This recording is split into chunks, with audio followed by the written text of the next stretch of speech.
Have you ever seen these guys walking along your street and wondered who they are? When I first saw them, they looked sad, down and out, and a bit invisible, so I wanted to reach out and help. But these guys are only the inspiration for this video, and a part of the solution. It's at home where the gigantic problem begins. All over the world, families buy food, drinks, and cleaning products that they need or like to consume. Most of the products come packed in containers and wrappings that make buying these products easy. We can identify different brands and they are convenient to carry and store. As soon as we are finished consuming whatever is inside the packaging and containers, we reach for the bin and throw them away.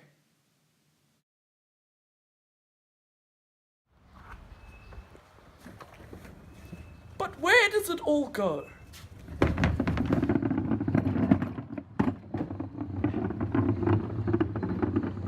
For most of us, the last time we see our rubbish is when it's in a black bin on the street.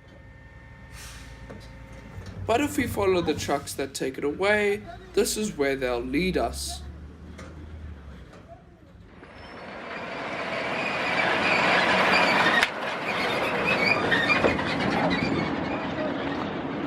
Once a flat piece of land, now a huge mountain of 88 years of rubbish. This is the Robinson Deep landfill site. It was thought that the site would be big enough to take our rubbish for another 20 years. But as you can see, it is already almost full. The average South African family of 4 throws 2 kilograms of waste away every day, which means that in Johannesburg alone, we dump 2,500 tons of rubbish at our landfill site every day. And that is not where it ends. We are seeing more and more evidence of a far greater problem washed up on our beaches.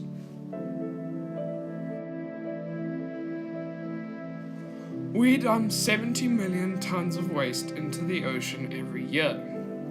Plastic thrown away from China, Japan, and the United States is caught up in the Pacific gyres or vortexes, where it accumulates into plastic islands that collectively are almost the same size as South Africa.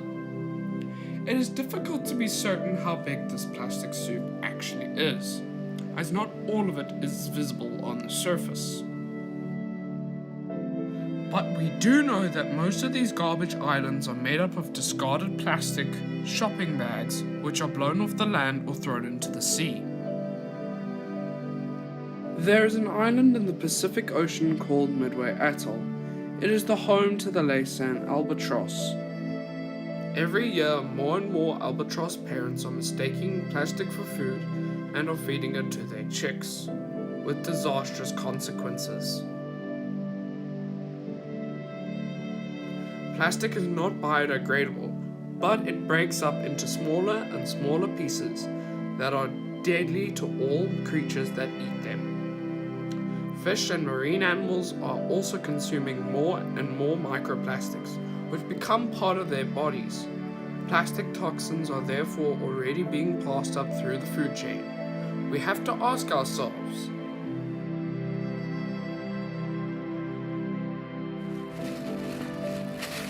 so who are the people you saw at the beginning of this movie? They are called the waste miners, or waste pickers, and if it weren't for them, our mountain of rubbish would be a much bigger problem. They have been picking through our bins and helping us to recycle without us even knowing it. Working long hours, pulling and pushing heavy trolleys for kilometers every day, these invisible people who live in the shadows of the city are doing much more than the rest of us to clean up our mess. Guys, we are doing this not just because we don't want to work. We need a job, but there's no job. So there's a choice in life. We don't have to steal, we don't have to go and beg. Someone, when he throws something here in Johannesburg, we sell it, we gain something. So that's how I survive. Some they say it's rubbish, I say it's my job.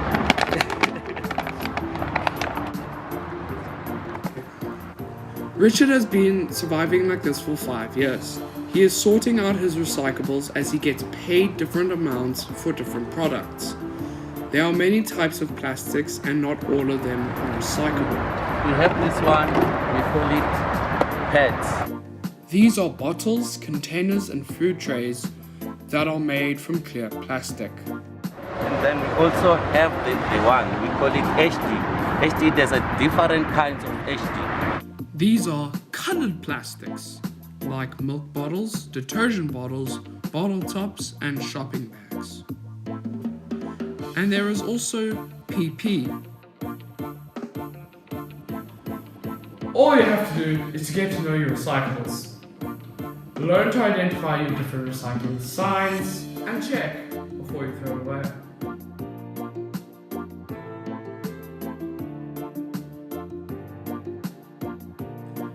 We've been told that in the next 6 years, the Robinson Deep landfill site will be full. That is why the city of Johannesburg has made it compulsory for everyone to recycle. Luckily, the waste miners need our recyclables, so helping them definitely helps us. And then we've got a can, but there's a different kinds of cans. This one is an aluminium can. At the back is shining and it's written. And I've also got a A4 papers. A4 papers, we call it HL1. We put suitable plastics, paper, cardboard, and cold drink cans into a clear bag for the waste miners. And glass, polystyrene, and metal tins into the blue pick it up recycling bags. We leave both bags next to our bin, saving the waste miners time as they can see what they are looking for in the clear bag, and they can leave what they don't want in the blue bag for pick it up to collect.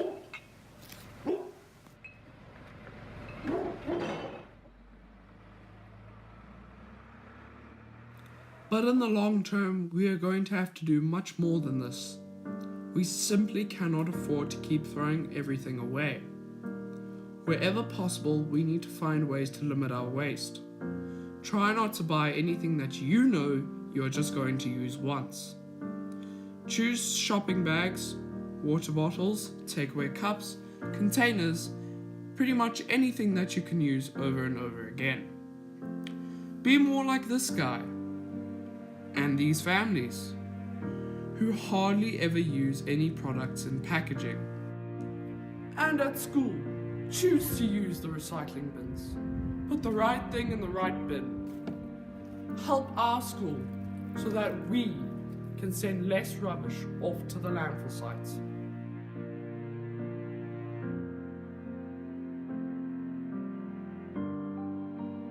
The problem is big, extinction big, and plastic won't go away.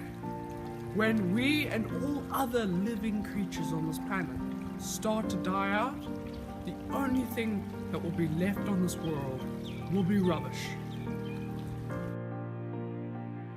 We are all part of this horrible mess. It's up to us. We can change it if we want to. We can start now. Let's join millions of people from around the world to head for zero waste. Let's not throw our future away.